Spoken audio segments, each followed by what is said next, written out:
April 17 ലോക haemophilia ദിനം. April 17 ലോക ഹീമോഫീലിയ ദിനമായി ആചരിക്കുന്നു. ഹീമോഫീലിയയെക്കുറിച്ചും മറ്റു രക്തസ്രാവ വൈകല്യങ്ങളെക്കുറിച്ചും അവബോധം വളർത്തുകയും അത് ബാധിച്ചവരുടെ ജീവിത സാഹചര്യങ്ങൾ മെച്ചപ്പെടുത്തുന്നതിന് വേണ്ട സാഹചര്യം ഒരുക്കുകയുമാണ് ദിനാചരണത്തിൻ്റെ ലക്ഷ്യം.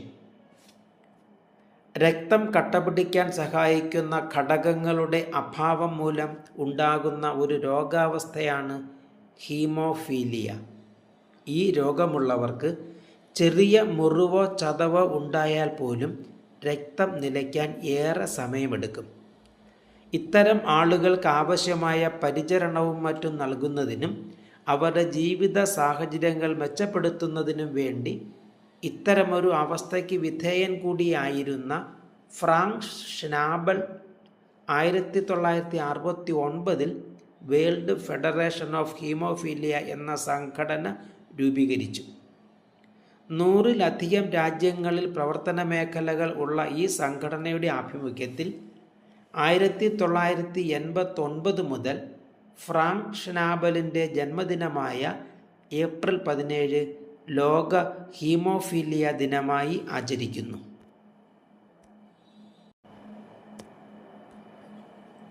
ഡോക്ടർ എസ് രാധാകൃഷ്ണൻ ചരമദിനം. ലോക ജനതയ്ക്കിടയിൽ ഇന്ത്യയുടെ യശസ് ഉയർത്തിപ്പിടിച്ച ഇന്ത്യയുടെ ആദ്യത്തെ ഉപരാഷ്ട്രപതിയും രണ്ടാമത്തെ രാഷ്ട്രപതിയുമായ ഡോക്ടർ എസ് രാധാകൃഷ്ണൻ 1975 ഏപ്രിൽ 17 അന്തരിച്ചു. 1888 സെപ്റ്റംബർ 5 തമിഴ്നാട്ടിലെ തിരുത്തണി ഗ്രാമത്തിലെ ഒരു യാഥാസ്ഥിതിക ബ്രാഹ്മണ കുടുംബത്തിലാണ് അദ്ദേഹം ജനിച്ചത്. മദ്രാസ് കോളേജിൽ നിന്ന് ഫിലോസഫിയിൽ ബിരുദാനന്തര ബിരുദം നേടിയ ശേഷം ഇന്ത്യയിലെ വിവിധ കോളേജുകളിൽ പ്രൊഫസറായും വിവിധ വിദേശ യൂണിവേഴ്സിറ്റികളിൽ വിസിറ്റിംഗ് പ്രൊഫസറായും സേവനമനുഷ്ഠിച്ചു. കുറേ കാലം ഓക്സ്ഫോർഡ് സർവകലാശാലയിലെ പ്രൊഫസറായിരുന്നു. ഓക്സ്ഫോർഡ് സർവകലാശാലയിൽ പ്രൊഫസറാകുന്ന ആദ്യ ഇന്ത്യക്കാരനാണ് അദ്ദേഹം. വിവിധ വിഷയങ്ങളിൽ 40-ലധികം ഗ്രന്ഥങ്ങൾ പ്രസിദ്ധീകരിച്ച അദ്ദേഹത്തിന് ഇന്ത്യക്കകത്തും പുറത്തുമുള്ള വിവിധ യൂണിവേഴ്സിറ്റികൾ ഡോക്ടറേറ്റ് ബിരുദം നൽകി ആദരിച്ചു. സ്വാതന്ത്ര്യാനന്തരം 1948 യുനെസ്കോയുടെ എക്സിക്യൂട്ടീവ് ബോർഡ് അധ്യക്ഷനും ഇന്ത്യയിലെ യൂണിവേഴ്സിറ്റി ഗ്രാൻഡ് കമ്മീഷൻ്റെ ചെയർമാനുമായി. 1949 മുതൽ 52 വരെ സോവിയറ്റ് യൂണിയനിലെ ഇന്ത്യയുടെ അംബാസഡറായി. 1952 മുതൽ 62 വരെ ഇന്ത്യയുടെ ഉപരാഷ്ട്രപതിയും 1962 മുതൽ 67 വരെ രാഷ്ട്രപതിയുമായി. 1954 രാജ്യത്തിൻ്റെ ഏറ്റവും പരമോന്നത ബഹുമതിയായ ഭാരതരത്ന പുരസ്കാരം ഏർപ്പെടുത്തിയപ്പോൾ അത് ആദ്യം ലഭിച്ച 3 പേരിൽ ഒരാൾ ഡോക്ടർ എസ് രാധാകൃഷ്ണനായിരുന്നു. CV രാമനും C രാജഗോപാലാചാരിയുമായിരുന്നു മറ്റു 2 പേർ. 1975 ഏപ്രിൽ 17 അദ്ദേഹം അന്തരിച്ചു. അദ്ദേഹത്തിൻ്റെ ജന്മദിനമായ സെപ്റ്റംബർ 5 ഇന്ത്യയിൽ അധ്യാപക ദിനമായി ആചരിക്കുന്നു. സ്വതന്ത്ര ഇന്ത്യയുടെ പ്രഥമ ലോക്സഭ നിലവിൽ വന്നു.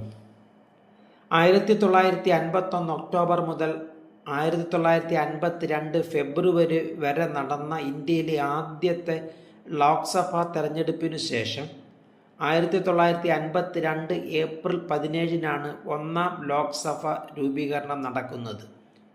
ആകെ 480 സീറ്റുകളിൽ 364 സീറ്റ് നേടി കോൺഗ്രസ് പാർട്ടിയാണ് അധികാരത്തിലെത്തിയത്. GV മൗലങ്കാർ ആദ്യ സ്പീക്കറും ജവഹർലാൽ നെഹ്റു ആദ്യ പ്രധാനമന്ത്രിയുമായി. ഔദ്യോഗിക പ്രതിപക്ഷ നേതാവാകുന്നതിന് വേണ്ടിയുള്ള 10% ഭൂരിപക്ഷം ഒരു പാർട്ടിക്കും ഉണ്ടായില്ല.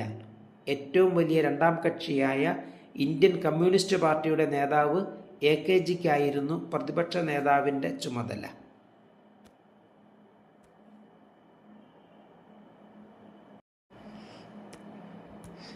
Gabriel Garcia Marquez ചരമദിനം.